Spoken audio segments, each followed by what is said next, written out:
तो बच्चों, let's read a question and that is how is diapause different from hibernation? Diapause hibernation से कैसे अलग होता है, हमें यहाँ पे यही डिस्कस करना है। तो हम यहाँ पे क्या करते हैं, अलग-अलग दोनों को एक-एक करके लिख लेते हैं। पहले डायापॉज और फिर दूसरा जो हमारे पास है वो है हाइबरनेशन। सो अगर हम यहाँ पे डायापॉज की बात करें पहले, तो ये एक कैरेक्टरिस्टिक फिनोमिना है या फिर हम कहें ये एक पीरियड है। और ये पीरियड में होता क्या है, period of suspended growth and development. इस पीरियड में क्या होता है, जो ग्रोथ और डेवलपमेंट होता है वो सस्पेंड हो जाता है। और ये किन ऑर्गेनिजम्स में होता है, अगर हम यहाँ पे उन ऑर्गेनिजम्स की बात करें तो ये हमें मिलता है इंसेक्ट्स में एंड इनवर्टिब्रेट्स।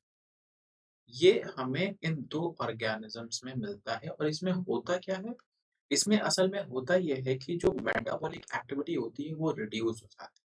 हम यहाँ पे क्या लिख सकते हैं, metabolic activities are greatly reduced. और इसी को हमने क्या नाम दिया है, डायापॉज। टर्म भी अगर आप लर्न कर लें तो यहाँ पे पॉज का मतलब क्या है, ब्रेक। और यहाँ पे ब्रेक किस चीज पे लग रहा है, डाया मीन्स क्या हो सकता है, ग्रोथ एंड डेवलपमेंट। अब अगर हम यहाँ पे बात करते हैं, चलिए हाइबरनेशन की, तो हाइबरनेशन एक डीप स्लीप स्टेट होती है।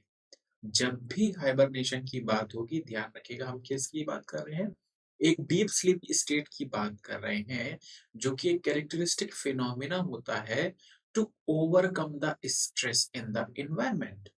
To overcome the stress in environment. और इसी को हम क्या कहते हैं, हाइबरनेशन कहते हैं। जनरली इस हाइबरनेशन को हम विंटर स्लीप के नेम से जानते हैं कि हम ज्यादातर, क्योंकि अभी हम जब यहाँ पे एग्जांपल देखेंगे तो हमें समझ में आएगा कि क्यों हम इसे विंटर स्लीप कहते हैं। क्योंकि अगर हम यहाँ पे बेयर का एग्जांपल लें, जो बहुत कॉमन हाइबरनेटिंग ऑर्गन है, ऑर्गेनिज्म है, एंड इसके अलावा बहुत सारे एम्फीबियंस हैं जो हाइबरनेशन करते हैं। एंड इसके अलावा हम यहाँ पे फिशेस के रिगार्डिंग भी लिख सकते हैं जो हाइबरनेशन करते हैं। अब इन दोनों के बीच की डिफरेंस को समझना बहुत जरूरी है, क्योंकि आपको ये लग रहा होगा कि भाई दोनों ही सिमिलर चीजें, तो अंतर क्या है।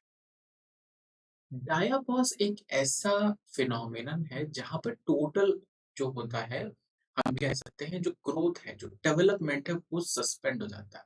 यानी ऑर्गेनिज्म को उतनी ही एक्टिविटी मिल रही है जो उसको जिंदा रख सकती है, यानी उसको अलाइव रख सकती है, बस दैट्स इट।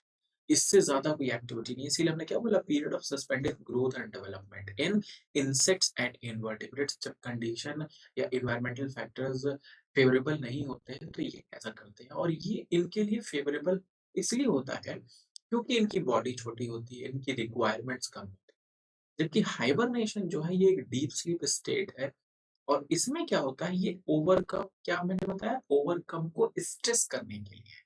इसका मतलब ये है कि जैसे हम विंटर की बात करते हैं, विंटर में बहुत ज्यादा जब सर्दी हो रही है, स्नोफॉल हो रहा है, तो ऑब्वियस सी बात है कि जो बेयर्स हैं या कोई और एनिमल्स हैं, उनको फूड नहीं मिलेगा बहुत आसानी से, या फिर इतना ज़्यादा कोल्ड टेम्परेचर उनके लिए फेवरेबल नहीं है। तो वो क्या करते हैं, पॉकेट्स में चले जाते हैं जो थोड़े वार्म होते हैं, और वहाँ पे जाके क्या होता है, एक डीप स्लीप स्टेट में वो वहाँ पे रहते हैं, जिसमें ऐसा नहीं कि उनकी ग्रोथ या किसी भी तरीके से उनकी बॉडी में डेवलपमेंट सस्पेंड हो गया या रुक गया।